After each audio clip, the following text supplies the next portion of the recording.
بسم اللہ الرحمن الرحیم، السلام علیکم۔ میں ہوں نبیل شاہ اور آپ دیکھ رہے ہیں میرا یوٹیوب چینل نبیل شاہ آفیشل۔ ستاروں سے آگے جہاں اور بھی ہیں، ستاروں سے آگے جہاں اور بھی ہیں، ابھی عشق کے امتحان اور بھی ہیں۔ اسی روز و شب میں الجھ کر نہ رہ جا، اسی روز و شب میں الجھ کر نہ رہ جا کہ تیرے زمان و مکان اور بھی ہیں۔ پیارے دوستو، جیسا کہ میں نے اپنے لاسٹ ولاگ میں کہا تھا کہ میں اس چینل کی وسادت سے ان سیکولرز یا بے دین لوگوں کو اوپن چیلنج دوں گا کہ جو لوگ یہ کہتے ہیں کہ اس کائنات کو بنانے والا کوئی خالق نہیں، یہ سب کچھ ایک نظام اور میکانزم کے تحت خود بخود چل رہا ہے۔ آج میں اس سلسلے کی پہلی ویڈیو کا باقاعدہ آغاز کر رہا ہوں جس کا نام ہے اسلام اور جدید سائنس۔ آج اس سلسلے کی پہلی چیپٹر یعنی چیپٹر نمبر 1 میں آپ کے سامنے تخلیق کائنات یا بگ بینگ تھیوری کا قرآنی جائزہ پیش کروں گا۔ آپ سے درخواست ہے کہ میری یہ ویڈیو آخر تک دیکھیے گا۔ میں آپ کو یقین دلاتا ہوں کہ آج سے پہلے اتنی مختصر وقت میں اتنے جامع دلائل کے ساتھ ڈارون کی تھیوری اور سیکولرز کی منطق کا رد پہلے کبھی نہیں دیکھا ہوگا۔ تو دوستو، اس ویڈیو کا باقاعدہ آغاز میں اس کائنات کی ابتدا یعنی بگ بینگ تھیوری سے کروں گا، جس کا جا بجا ذکر قرآن کریم فرقان حمید میں ملتا ہے، جس سے یہ بات ثابت ہوتی ہے کہ بے شک اللہ ہی کل جہانوں کا خالق و مالک ہے، اور حضرت محمد صلی اللہ علیہ وسلم اور ان پر نازل ہونے والی اللہ کی آخری کتاب قرآن مجید فرقان حمید ایک سچی آسمانی کتاب ہے۔ اللہ نے قرآن مجید میں انہی سیکولرز اور بے دین لوگوں کو اپنی کتاب قرآن مجید کی سورت فصلت کی آیت نمبر 53 میں کھلا چیلنج دیا ہے۔ اللہ فرماتا ہے، اعوذ باللہ من الشیطان الرجیم، بسم اللہ الرحمن الرحیم، سنریہم آیاتنا فی الآفاق وفی انفسہم حتی یتبین لہم انہ الحق اولم یکفی بربک انہ علی کل شیء شہید، یعنی ابھی ہم انہیں آسمان اور زمین کی وسعتوں میں اور خود ان کی ذاتوں میں اپنی نشانیاں دکھائیں گے، یہاں تک کہ ان کے لیے بالکل واضح ہو جائے گا کہ بے شک وہی حق ہے، اور کیا تمہارے رب کا ہر چیز پر گواہ ہونا کافی نہیں؟ حیات لے کے چلو، کائنات لے کے چلو، حیات لے کے چلو، کائنات لے کے چلو، چلو تو سارے زمانے کو ساتھ لے کے چلو۔ تو دوستو، یہ بات انتہائی قابل توجہ ہے کہ سائنس نے جو دریافتیں 20ویں صدی اور بالخصوص اس کی آخری چند دہائیوں میں جدید ترین سائنسی آلات کی مدد سے کی ہیں، ان میں سب سے اہم بگ بینگ، نظام شمسی اور بلیک ہول کی متفقہ دریافت ہے۔ تخلیق کائنات کے مطالعے سے پہلے میں کائنات کی تخلیق سے متعلق سائنسی تحقیقات کی شروعات کی طویل جدوجہد کا مختصر ذکر ضروری سمجھتا ہوں، تاکہ آپ سب کو قرآنی احکامات کی حقانیت اور سچائی کو سمجھنے میں آسانی ہو، کیونکہ میرا آج کا ٹاپک اسلام اور جدید سائنس ہے۔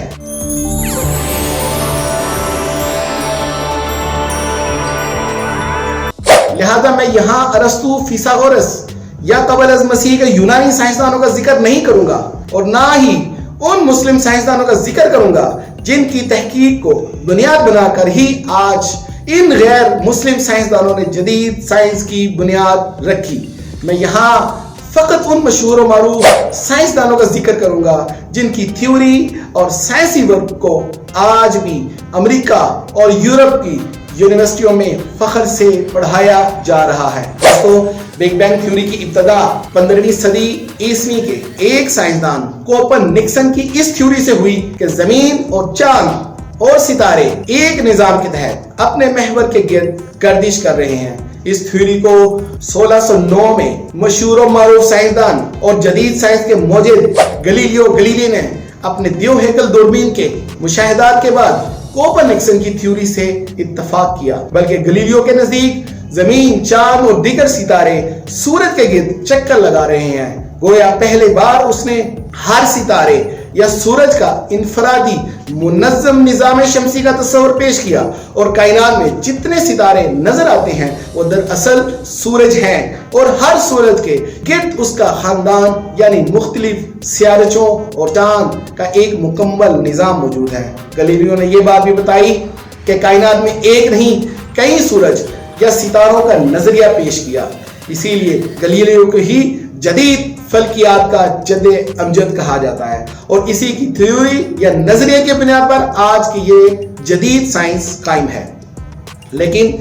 وہ پادریوں کی شدید مخالفت کی وجہ سے اپنے نظریات کا کھل کر اظہار نہ کر پایا،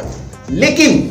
1915 میں البرٹ آئنسٹائن نے اپنے عمومی نظریہ اضافیت یعنی جنرل تھیوری آف ریلیٹیوٹی میں پیش کیا۔ اس نظریے میں اس نے مادے، توانائی، کشش ثقل، مکان و زمان میں باہمی نسبت کی وضاحت کی اور کوپرنیکسن اور گلیلیو کی تحقیق کو صحیح مانا۔ لیکن 1929 میں مشہور و معروف سائنسدان ایڈون ہبل نے کھل کر کوپرنیکسن اور گلیلیو اور آئنسٹائن کی تھیوری یا نظریہ کو جدید سائنسی آلات کے ذریعے پہلی بار ثابت کیا کہ نہ صرف ہمارا نظام شمسی بلکہ تمام کائنات کے اجرام فلکی اپنے اپنے مدار میں نہ صرف مسلسل گردش کر رہے ہیں بلکہ وہ ہم سے دور ہٹتے جا رہے ہیں، یعنی یہ کائنات اپنی ابتدا سے اب تک مسلسل پھیل بھی رہی ہے۔ ایڈون ہبل کی مکمل تحقیق نے ہی آگے چل کے عظیم دھماکے کے نظریے بگ بینگ تھیوری کو جنم دیا اور سائنس اس چیز پر تقریباً متفق ہو گئی کہ یہ کائنات ایک زوردار دھماکے سے مارز وجود میں آئی اور ایڈون ہبل ہی وہ پہلا سائنسدان ہے پہلی دفعہ پھیلتی ہوئی کائنات کا بھی تصور پیش کیا، جس کا نام کائناتی سرخ ہٹاؤ یا کاسمک ریڈ شفٹ کا نام دیا، جو دور ہٹتی کہکشاؤں کے رنگ بدلتی لائٹ اسپیکٹرم سے حاصل ہوئی۔ 1965 میں دو امریکی سائنسدانوں آرنو پنزیاس اور رابرٹ ولسن نے اپنی معمول کے تجربات کے دوران اتفاقاً کائناتی پس منظر کی شعاع ریزی، جسے کاسمک بیک گراؤنڈ ریڈیشن کہا جاتا ہے، کہ باقاعدہ مائکرو ویو ریڈیشن کی دریافت کی، جس سے یہ بات ثابت ہو گئی کہ اس کائنات کا آغاز ایک اکائی سے ہوا تھا۔ اس اکائی کو انہوں نے مختصر ترین انڈا اکائی یعنی منٹ کاسمک ایگ کے نام سے موسوم کیا، جو اپنے اندر بے پناہ توانائی کو سنبھالے ہوئے تھا۔ پھر وہ اچانک ایک سیکنڈ کے 10 اربویں حصے میں ایک زوردار دھماکے سے پھٹا اور یہ کائنات مارز وجود میں آئی۔ یہاں تک تو مختصر طور پر سائنس کی اسٹیبلش تھیوری کی بات مکمل ہوئی، لیکن کیا آپ جانتے ہیں اس سائنسی تحقیق کو ثابت کرنے کے لیے ہزاروں سائنسدانوں نے صدیوں تک انتھک محنت کی اور کھربوں ڈالر خرچ کیے۔ اسی نظریہ بگ بینگ یعنی کائنات کی تخلیق کو واضح الفاظ میں قرآن نے آج سے 1400 سال پہلے منو ان ایسے بیان کیا ہے کہ جیسے کوئی شخص یہ دھماکہ ہوتا ہوا اپنی آنکھوں سے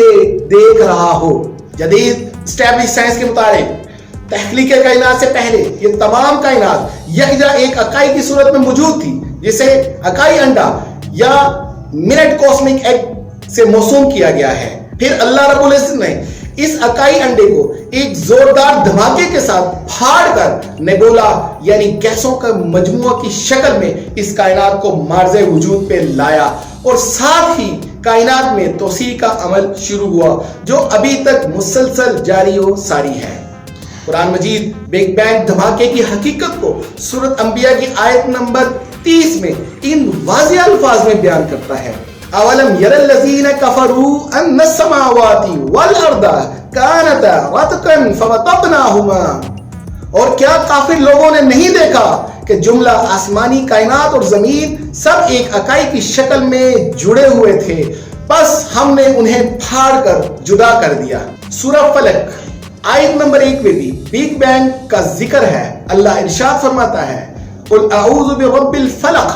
آپ عرض کیجئے کہ میں ایک زوردار دھماکے سے انتہائی تیزی کے ساتھ کائنات کو وجود میں لانے والے رب کی پناہ مانگتا ہوں۔ جس تھیوری کو سمجھنے میں ہزاروں سائنسدانوں نے کئی صدیوں کی محنت اور کھربوں ڈالر خرچ کیے، قرآن مجید نے آج سے